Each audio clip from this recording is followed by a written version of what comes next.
Hello, everyone, and welcome to Perspectives by DGMC, an exclusive podcast series where wisdom meets aspiration.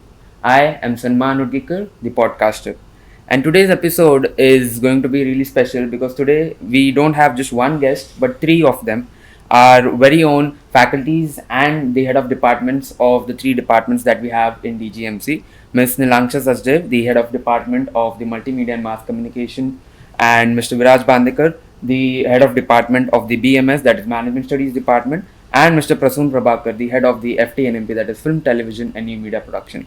Now, I must say, these are the three go-to faculty members of our college, and they are the ones who are, approached for various things, by our students. So it's a great delight having you all on the show, sir and ma'am, today. And this is the first time I think we are shooting an episode with three guests. So yeah, I must say that it's going to be a different experience.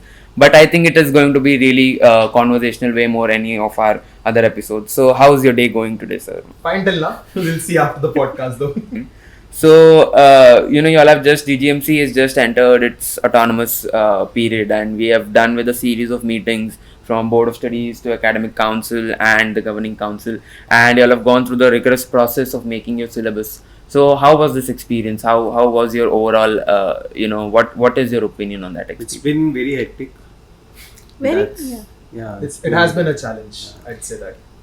But yeah, so far everything has turned out quite good, and we are probably in a right direction. We are moving in a right direction.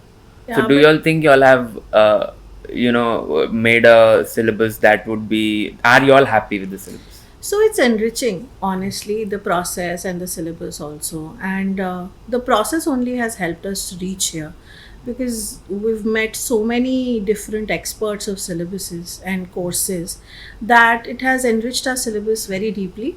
We have understood that what is required by the students today, what is practicality that is required in studies and in education. And so we feel confident enough with our syllabus that has now come out. Yeah. I think from our side we have done quite a good work. Now it's up to the student how they are going to get benefited by that. The onus is on them now. The structure of the syllabus is such that we are trying to balance the technical aspects which a student must have in terms of a knowledge of when you get by passing out and getting a degree.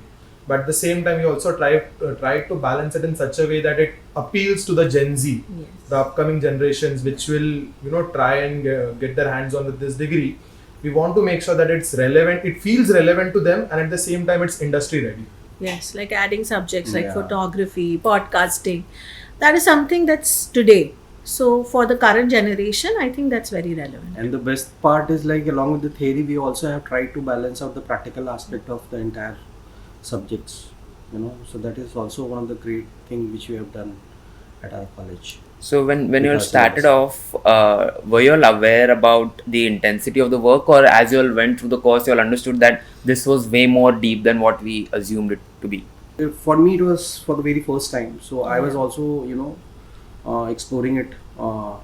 I think it's the The same way- for yeah. all of Yeah, us. it's like- It's the same for all of us. No It matter how is- many yeah. times you do a work, it's like when you start into Started, it, you realize, yeah. okay, we have a lot. It's like a trek. You Yeah. start, and then it's like, as the Go on mountain seems exploring. closer, it's like Yeah. it's still so many steps to go. Yeah, there were so many Yeah. meetings to and fro, which actually helped us understand, okay, this is much more deeper and has to be much more speculative in terms of understanding कि कैसे इसको conduct करना है. So just going a little off track, going back in time, what made you get into teaching? Like, why teaching? Was it a planned career, or was it, how did you all end up in teaching? For me, it is a pure accident. What has happened? Like I never wanted to be coming to the teaching academics. I was very much conscious about it. But somewhere I think the destiny plays its role, and here I am right now. I agree with sir. It's similar in my sense, but what made me stick to teaching is that the fact that I can make complex things quite simpler for others to understand. There's that moment in a student's eye when you look in their eyes and you teach them something and it clicks. There's that oh moment in their heads, like oh this is what it is. That moment is something that made me stay true to teaching till late at least. So for me, I always thought I'm going to be a teacher. Yeah, even after working for like 3-4 years in the industry, I realized that that's my real calling, and so I went ahead with it. And actually, working with students, working with younger minds keeps you young also and keeps you enriched also, and you get updated about the newer things that are happening in the society. So that's something that keeps me going in this field. It's more than teaching. It's more about learning. Yeah, There are a lot of true learning life, which has yeah. happened to me in these teaching experience of mine. Absolutely. So I have acquired a lot of knowledge from the students also. I got a lot of time to read book. I got a lot of time to revisit classics film. So that was quite an experience for me. It's true. It's a itself. two-way street for us Yes, also. yeah. We It's a also two-way get to street. learn as much as a student learns in a classroom. Yeah. That's your motivation to keep going on and on, Yes. in a way. So now with DGMC heading towards autonomy, I think we have now more than 9 courses that we are providing, and of those courses there are 3 major departments that are headed by y'all. And we know autonomy is not easy, it takes a lot of things. So how do you all see this responsibility? Is it too heavy, or I think as we go along, as we move forward, it becomes easier to manage because you get a hang of how processes have to be followed, how things have to be conducted, how syllabuses have to be updated. So now we are much more ready. With one step forward, we are much more ready to, go into the next step, which is the next few semesters of development. So yeah, it's a process. As you go forward, you learn, and it becomes easier as you move forward. True. And every department has its own rhythm. It's like, you're trying to curate as a college, we are trying to curate multiple playlists at the same time. We have our departments, we have our way of operating a department. But the best part about DGMC is that we all operate as a team. There's no silos in the process of operation. So when we operate, it's like give and take between us. So that's one thing that has made the process of autonomy much easier on us, at least. okay? So I've seen all the 3 of you all work, while the entire syllabus, thing was going on, and I know that we've tried our best to make the syllabus really student friendly. But just to understand a little bit more in details, so can you just highlight a few facts about how your specific department has made sure that the syllabus is student friendly and also different from what any other college would offer? I think we can start with Viraj sir and then. So, for example, when we look at a subject like, say, marketing, okay, we encourage our students to have creative ideation. But at the same time, we also want to ensure that we are teaching them budgeting, analytics, and metric performances. Because creativity without structure, I feel, is just noise. And if you don't provide creativity to structure, it most often is forgettable. So that is one way or aspect where we are trying to ensure that the student, whatever they are learning, is on the one hand industry ready, and at the same time the student is appealed by the course, or rather is feels like, okay, this is something worth interesting to study about. So that's what we have tried to do with management. Okay. Yeah. So when we talk about BMMC till now, whatever I have been teaching in BMMC, it's mostly been very theoretical. With time, we've understood that there is a specific need for giving practical experiences to students, and therefore addition and transformation of certain subjects to completely practical. Like, for example, having photography as a completely practical subject, or having writing for media as a completely practical subject, is something that gives them a hands-on experience into how, what is required by the world. Because when they move out of here, they don't have that skill. They just have the bookish knowledge, which is not okay.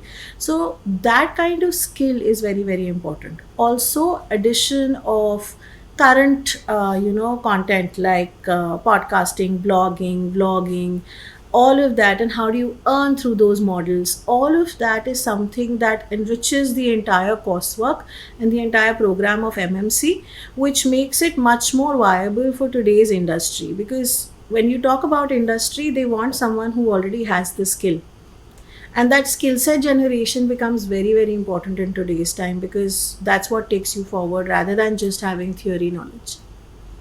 Yeah, as far as FTNMP is concerned, more or less the same thing. It's very structured. The syllabus is very structured.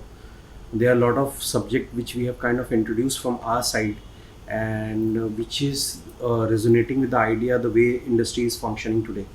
So it's very industry relevant. The entire subject syllabus is very industry relevant, and also there is a fine balance between, you know, theory and the practical part of it. Look, the filmmaking have a very limited fundamental you know, but the idea of you are supposed to internalize the concept, the entire basics concept in the filmmaking. So that process, that internalization can happen only if you're going to practice it practically, you know. So that is something which have kind of, you know, we have taken into the consideration, and we have tried to implement that concept into the syllabus. Okay, that brings me to the practical component in your respective departments. So now, under NEP we can make it a compulsion. So how do you think the practical? How does a student coming to DGMC rather than going to any other institute benefit in terms of practicality? How would you look at that? Look, more than the practicality and all, I keep on telling the present student also that, you know, the intent of the management, the intent of the principal to nurture the student, and also the intent of a lot of faculties out here. That intent is there, that, you know, they want to offer student, they're being very honest with the student. They want to nurture them, and they work hard on that. So that is something which is like, I'm like genuinely really happy about this space. That culture is very strong over here, like from the management side also, from the principal side also. That intent is there. So I think what I find is that is the most important thing. Yeah, the fact that everyone works really hard in order to provide to a student, that is something that's very, very, I think, embedded in all of us. We all want to achieve that. So there's a very positive environment, and environment that is ready to nurture the students. Yeah, and the credit goes to all the starts from the top. You know, the credit goes to principal ma'am, credit goes to the management, credit goes to all the visiting faculty who are coming over here, you know, and trying to implement the syllabus properly, and they are being very much honest with their teaching. So can you just explain, just either one of you all, what is the role of these majors and minors? Like, I'm sure a lot of students and the parents must also not be knowing what is this new concept of majors and minors. How why selecting the right minor would help the student in future? It helps you to personalize your academic journey. Yeah. Like, speaking from management perspective, imagine you're a finance student, but also has a knowledge of business analytics. Now, in the industry, we speak of practicality. It's a deadly combination to have.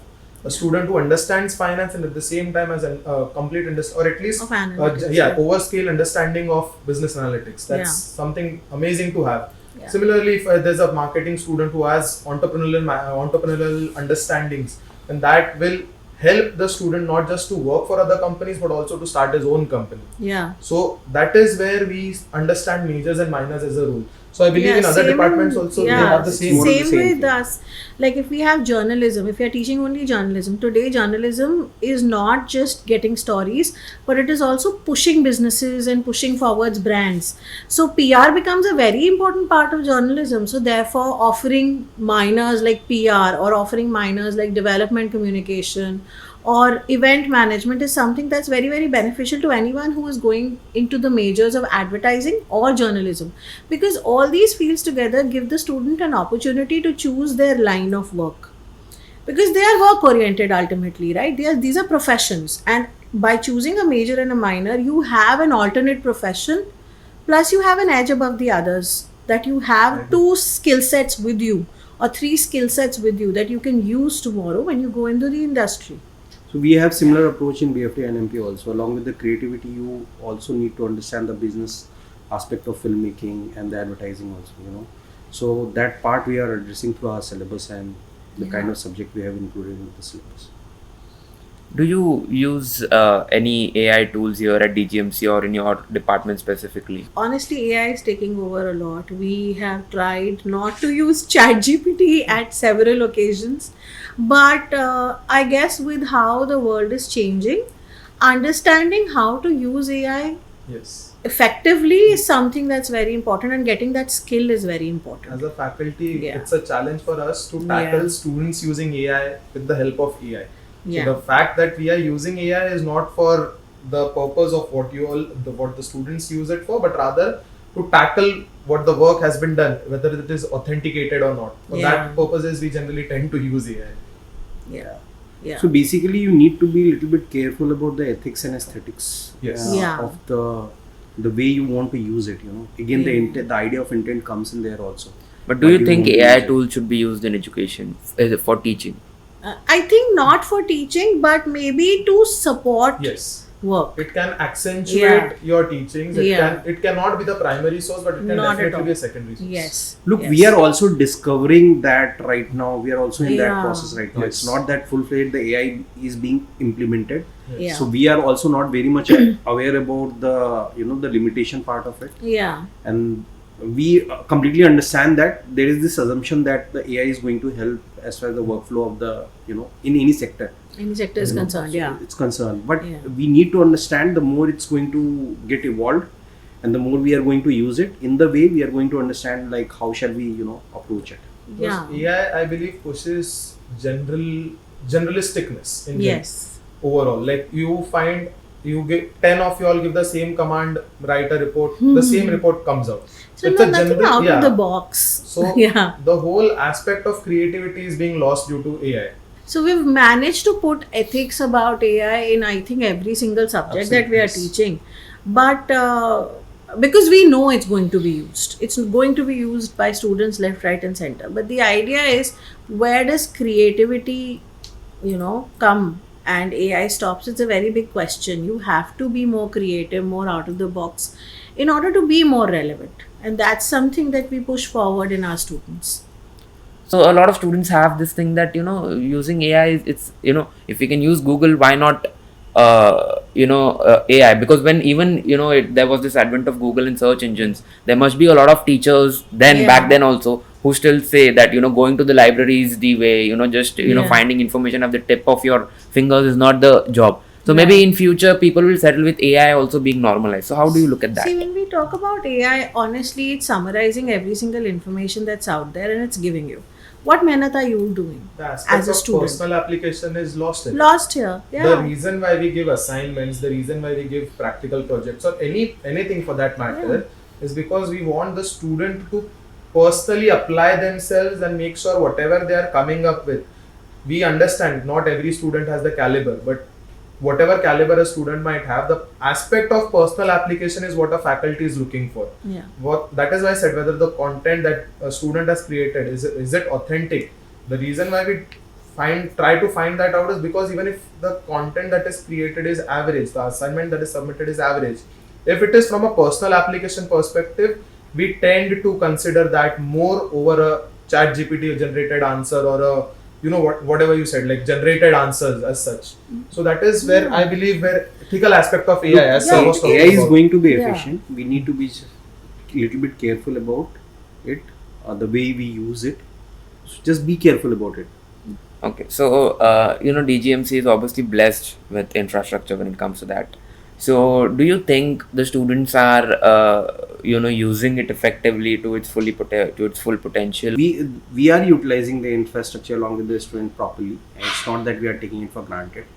There are a lot of practical exercises which we conduct over there. There are a lot of workshop which happens and we conduct over there.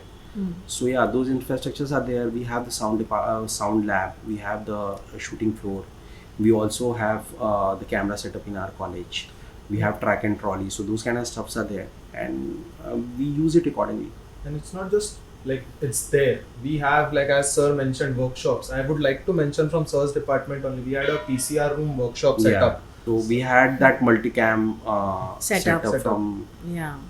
There is this director came from the Shark Tank, so he led the entire workshop, and we had that kind of facility. Yeah, and plus it helps, once we conduct these workshops, it helps the students to also understand how best they can use these infrastructure facilities that are there. Do you sometimes deal with students who come up to you, or maybe you realize that they are not meant for the course that they are doing, but they are just doing it because of their parents or maybe siblings? Or do you come, like, maybe if somebody is entered into BMMC but they want to be a filmmaker, or entered into management but they end up thinking that no, I must have done a LLB or an marketing course. So how do you handle Look, such- as far as the BFTNMP is concerned, it's a very niche course.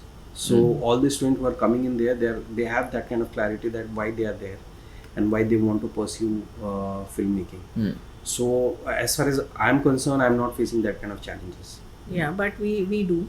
I have we have faced that challenge. Yes. Yeah, and students do come in and they say that this course is I'm doing it because whatever reasons, or I could get admission only into this course, but we are not interested. So we try to make the assignments much more interesting for them. We try counseling them. There's a lot of discussion and to and fro with the student that goes on when it comes to us faculties, and mentoring plays a very, very big role. Mentorship is something that's very important, and I think every faculty should know how to do that and how to handle such students. Speaking from BMS perspective, BMS you don't just get admission, you have to give a CET in order to get into it. So yes, there are a lot of students who'll come, maybe show up and say we came here because of parental pressure or whatever reasons.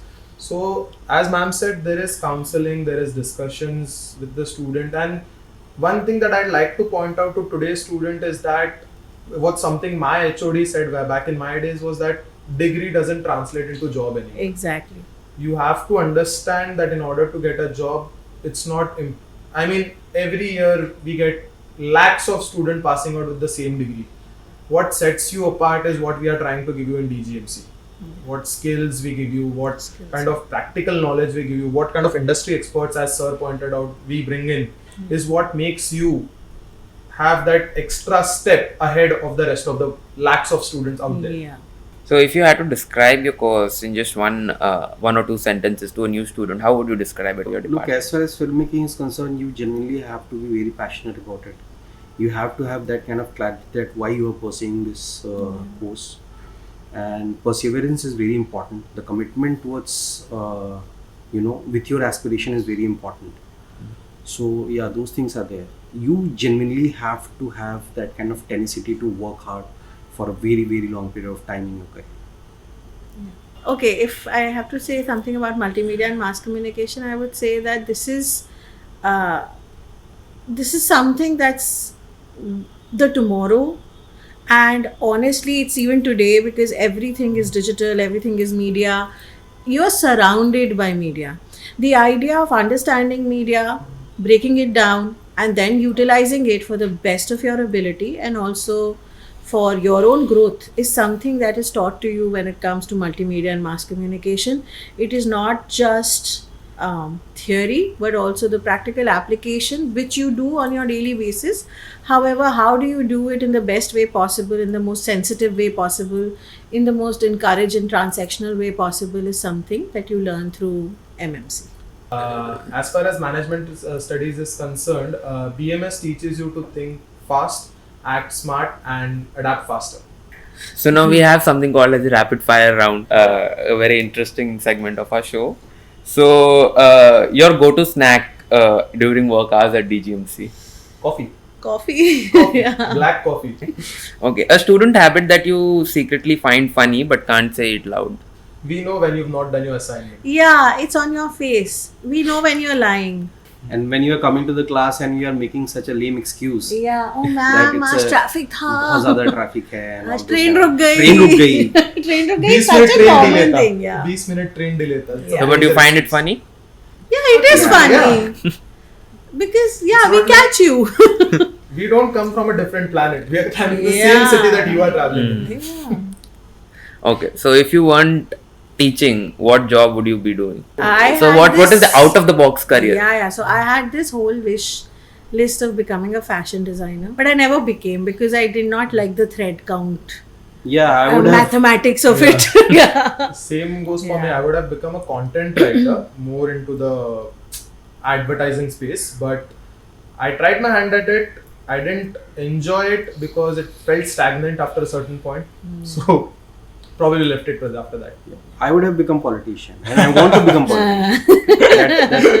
that secret aspiration I do have. I'm just waiting to turn out 50 and I'll start exploring. I believe, like, growing up, every boy has that cricketer, pilot, Yeah, and then eventually politician. Yeah. Aspirations growing up. Okay. So now who rushes home the fastest when the day ends? You can't name yourself. The It's fast- me. No, but No, I said you can't name No, yourself. that's the reason why I'm looking in his direction. yeah. Anna, Yeah, it's me. reality. Reality. One thing that students assume about you, which isn't true. I believe that we are strict. Yeah. No, for me, I think it's like, I think they assume that they can manipulate me. No, They I think I'm too sweet, yeah. I can be easily manipulated, but that's not true. Okay. I will Yeah. keep that as a secret. So let it be like that. Okay. So out of the three departments, which department students do you think ask a lot of questions? They are really curious and they come up. Oh, BMS. BMS. They Oh question my the questions. God. They question the questions. Okay. They are so inquisitive. It's Sometimes we have to tell them stop asking questions. It's because of the nature of the course also, I believe. Yeah. Because BMS teaches you to be managers, and one of the core qualities of a manager is to become problem solver. Yeah. In order to solve a problem, you have to understand the problem in the first place. So they asked a lot They of asked a questions. lot of questions. Lot of questions. Coming into management studies, you have to be prepared to face a lot of questions. Yeah. Okay. So what do you think is harder? Conducting lectures or doing all the other job that a teacher has. Maybe The other job. The other jobs, Yeah. especially paper checking. Yeah. Yeah, I was coming Yeah, to paper that. checking is the Paper hardest. It's because of the handwriting and because of what is written inside it. Absolutely. The content is even Oh my horrific than the handwriting. god. Do you find sometime a very old school question? Do you find people writing that my XYZ is hospitalized Absolutely. Yes. and I was Absolutely. this I met with an accident blah Yeah, blah. yeah, blah. please pass me. Please pass me. Sir, साल खराब हो जाएगा. I got one. I'll get married off. Yeah, if If you I don't don't pass pass. me, I'll get Okay. married. Okay, so a movie or a show, a TV show or a movie or a OTT series that you think everyone who's maybe opting for your specific course must watch. I think Crown web series on Netflix. Yeah. It's all time favorite for me. For FTNMP. Yeah. Okay.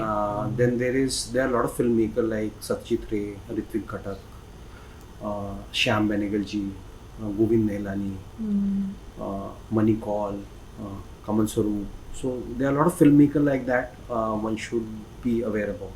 They are the genuine filmmaker, and they were very much serious about their filmmaking and the kind of story they have told you.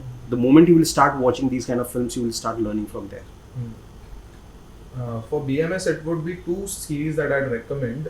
If you see, BMS can help you to even become CAs. You can clear CA exam after Bachelor's of Management Studies. So there is this two Indian web series. One is called as Half CA or something like that, I believe. It is by TVF only, if I'm not wrong. And the second one is TVF's Pictures for those interested in starting their own business. The whole process of how do you make a pitch is the whole series TVF Pictures, at least the season 1 of it. So I'd recommend at least watch TVF Pictures season 1 and Half CA. I don't remember the name exactly of it, but there's a web series on CA. So how to prepare for the examination of CA is what the web series is all about. Okay.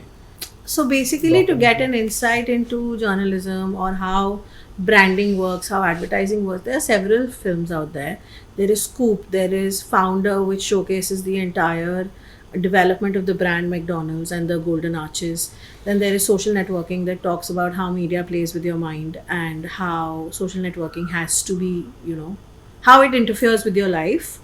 Apart from that, there are several documentaries that talk about a lot of things like how journalism covers true crime cinema. There's a documentary by Mr. Ravish Kumar which talks about the fall of NDTV and how he manages and fights with Godi Media for that matter. So, which is a very popular term today. So technically, all of these different documentaries shape up and tell you about the field of work that you're going to enter. Okay. So yeah. So what do you think about your life after retirement? No, I don't think I'm going to retire. I'll keep on making film till the age of 80, 85, 90. Yeah, I mean- I want to do that. Yeah, none of us, I think. Yeah, one of the things about why we stayed as a faculties or teachers is because we are all curious in our fields. Yeah. It's not like we are there where we feel okay, we are ready to take on the industry. We still feel like we are students of the industry. So Yeah. all of us are still learning, and I believe even when you say the term retirement, which I believe is the age of 60, Yeah. we all will still be learning something. Right. That I'm willing to bet on. Learning, working, Yes. pushing forward, because no one wants to stop. None of So us is wants there to is there a visualization, like you have a farmhouse somewhere deep in a jungle, and you're just there with your life partner or maybe your children, and you're just Look, relaxing. I have not given so much thought. Yeah. See, one thing that I can Yeah. bet on, all three of us will be doing even at that age is reading. Yeah. We Definitely. will all have one book at least Definitely. at the time, which will be always stuck to our hands. Yeah. Yeah, There is as far something- as reading is concerned, there is something which I genuinely want to highlight this for, I think, all of these Oh. courses. Hmm. It's not just for the filmmaking. The Yeah. reading is very, very, So very, very important. important. Reading is very important as far as the books, the fiction, non-fiction books are concerned. One should read. That habit of Yeah. reading has to be there. Students have forgotten I love reading novels, so the smell of the book and the touch of the book is so important to keep you engaged, and that is something that every single student should have. They should know how to read a book. If you had to give one piece of advice to all the students watching us today, what would it be? I said that. Read stay books, curious. read newspaper, read whatever you Yeah. want to read, but reading Yeah, is very step important. away from that screen Yeah. that you're glued to, because honestly that screen just screws up with your mind. There is too much content out there. There is overload of content. You don't know what to trust.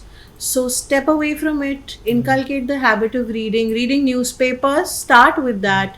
Go on to reading your novels, books, because that is something that opens up your mind much more as compared to just looking at a screen. Yep. Speaking of screens only, like stay Yeah. curious. Don't react to the first thing that you Yeah. read on your screen. Also Verify, that, yeah. authenticate it.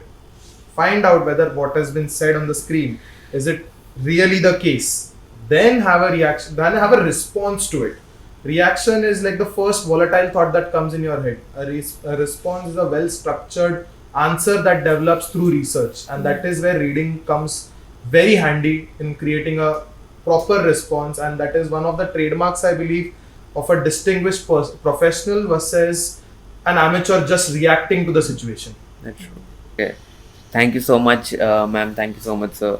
So, I believe that today's episode is a huge reminder that, every department, every course, not just in DGMC but in any other college, is made by such individuals who work day and night, to make sure their courses are well designed for the students and for, all the others also who are going to opt for it in future.